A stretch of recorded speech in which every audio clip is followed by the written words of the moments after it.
प्रधानमंत्री नरेंद्र मोदी ने आज संसद भवन के सेंट्रल हॉल में राष्ट्रमंडल के अध्यक्षों और पीठासीन अधिकारियों के 28वें सम्मेलन का उद्घाटन किया। उद्घाटन के बाद पीएम मोदी ने अपने संबोधन में भारतीय संविधान के 75 साल पूरे होने पर कहा कि सभी अतिथियों का संविधान भवन में आना भारत के लोकतंत्र के लिए बहुत विशेष है।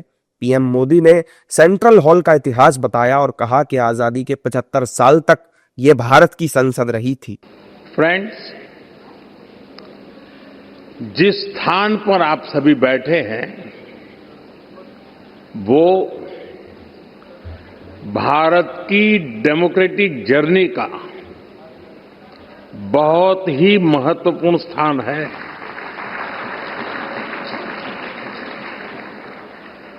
गुलामी के आखिरी वर्षों में जब भारत की आजादी तय हो चुकी थी, उस समय इसी सेंट्रल हॉल में भारत के संविधान की रचना के लिए संविधान सभा की बैठकें हुई थी। भारत की आजादी के बाद 75 वर्षों तक ये इमारत भारत की संसद रही और इसी हॉल में भारत के भविष्य से जुड़े अनेक महत्वपूर्ण निर्णय, अनेक चर्चाएं हुई। अब लोकतंत्र को समर्पित इस स्थान को भारत ने संविधान सदन का नाम दिया है। अपने संबोधन में पीएम मोदी ने यूपीआई को दुनिया का सबसे बड़ा डिजिटल पेमेंट सिस्टम कहा।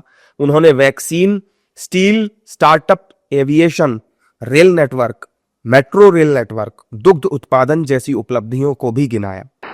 आज भारत में यूपीआई दुनिया का सबसे बड़ा डिजिटल पेमेंट सिस्टम है। आज भारत दुनिया का सबसे बड़ा वैक्सीन प्रोड्यूसर है। आज भारत दुनिया का नंबर 2 स्टील प्रोड्यूसर है।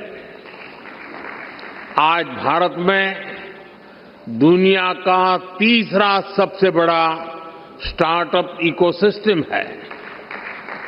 आज भारत दुनिया का तीसरा सबसे बड़ा एविएशन मार्केट है।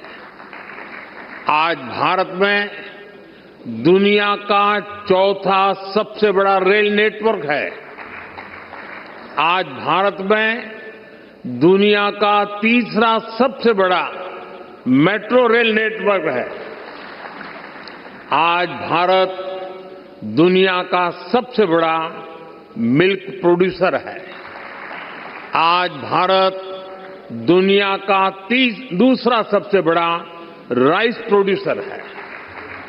फ्रेंड्स, भारत में डेमोक्रेसी का अर्थ लास्ट माइल डिलीवरी है। प्रधानमंत्री मोदी ने आगे कहा कि मौजूदा वक्त में दुनिया परिवर्तन के दौर से गुजर रही है, तब भारत ग्लोबल साउथ के हितों को पूरी मजबूती से उठा रहा है। फ्रेंड्स, आज जब दुनिया अभूतपूर्व परिवर्तन के दौर से गुजर रही है, तब ग्लोबल साउथ के लिए भी ये नए रास्ते बनाने का समय है। भारत हर ग्लोबल प्लेटफॉर्म पर ग्लोबल साउथ के हितों को पूरी मजबूती से उठा रहा है। अपनी G20 अध्यक्षता के दौरान भी भारत ने ग्लोबल साउथ की चिंताओं को वैश्विक एजेंडे के केंद्र में रखा है। भारत का ये लगातार प्रयास है कि हम जो भी इनोवेशन करें उससे पूरे ग्लोबल साउथ को लाभ हो, कॉमनवेल्थ देशों को फायदा हो। हम ओपन सोर्स टेक प्लेटफॉर्म भी बना रहे हैं ताकि ग्लोबल साउथ के हमारे साथी देश भी अपने यहां भारत जैसी व्यवस्थाएं विकसित कर सकें। इस कार्यक्रम में पीएम मोदी ने भारत की लोकतांत्रिक यात्रा, उसकी ताकत और दुनिया में उसकी भूमिका पर खुलकर बात की। इस कॉन्फ्रेंस की अध्यक्षता लोकसभा स्पीकर ओम बिड़ला कर रहे हैं और इसमें 42 कॉमनवेल्थ देशों के 61 स्पीकर और पीठासीन अधिकारी शामिल हुए।